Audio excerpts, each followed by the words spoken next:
കേരളത്തിൽ നിന്നുള്ള ഹജ്ജ് വിമാന സർവീസ് അവസാനിച്ചു. 3 എംബാർക്കേഷൻ പോയിന്റുകളിൽ നിന്നായി 18,000-ലധികം തീർത്ഥാടകരാണ് സംസ്ഥാന ഹജ്ജ് കമ്മിറ്റി വഴി തീർത്ഥാടനത്തിന് പുറപ്പെട്ടത്. അവസാന ദിവസമെത്തിയ തീർത്ഥാടകർക്ക് ഇന്ത്യൻ ഹജ്ജ് മിഷനും സന്നദ്ധ സംഘടനകളും ചേർന്ന് സ്വീകരണമൊരുക്കി.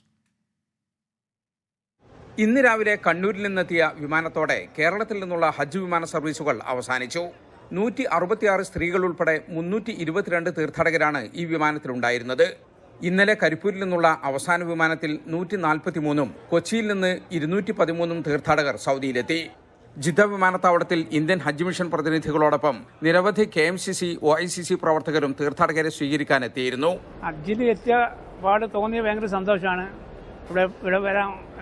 ഇവിടത്തേക്ക് വരാൻ കഴിഞ്ഞതിൽ ബാക്കിയുള്ള കാര്യങ്ങളെല്ലാം ചെയ്തിട്ട് എല്ലാ കാര്യങ്ങളും പൂർത്തീകരിച്ച് ചെയ്തിട്ട് പിന്നെ സന്തോഷമായിട്ട് തിരിച്ചു പോകാൻ ആഗ്രഹിക്കുന്നു. ICF RSC വളണ്ടിയർമാരും തീർത്ഥാടകരെ സ്വീകരിക്കാൻ വിമാനത്താവളത്തിലെത്തിയിരുന്നു. 3 എംബാർക്കേഷൻ പോയിന്റുകളിൽ നിന്നായി സംസ്ഥാന ഹജ്ജ് കമ്മിറ്റി വഴി 18,200 തീർത്ഥാടകർ ഇത്തവണ ഹജ്ജിനെത്തി. ഇതിൽ 10,792 സ്ത്രീകളാണ്. കേരളത്തിൽ നിന്നുള്ള 17,920-ഉം ഇതര സംസ്ഥാന കേന്ദ്രഭരണ പ്രദേശങ്ങളിൽ നിന്നുള്ള 280 തീർത്ഥാടകരാണ് കേരളത്തിൽ നിന്ന് ഹജ്ജിന് പുറപ്പെട്ടത്.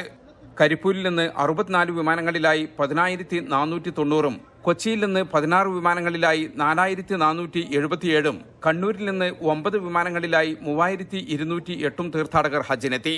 ഹജ്ജ് കർമ്മങ്ങൾ കഴിഞ്ഞ് ജൂലൈ 2 മുതൽ 22 വരെ മദീന വഴിയായിരിക്കും സംസ്ഥാന ഹജ്ജ് കമ്മിറ്റി വഴിയുള്ള തീർത്ഥാടകരുടെ മടക്കയാത്ര.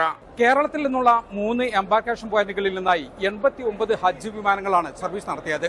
കേരളത്തിന് പുറമെ തമിഴ്നാട്, ലക്ഷദ്വീപ് എന്നിവിടങ്ങളിൽ നിന്നുള്ള ഏതാനും തീർത്ഥാടകരും കേരളത്തിൽ നിന്ന് ഹജ്ജിന് പുറപ്പെട്ടു. ജിദ്ദ വിമാനത്താവളത്തിൽ നിന്നും ജലീൽ കണ്ണമംഗലം, 24.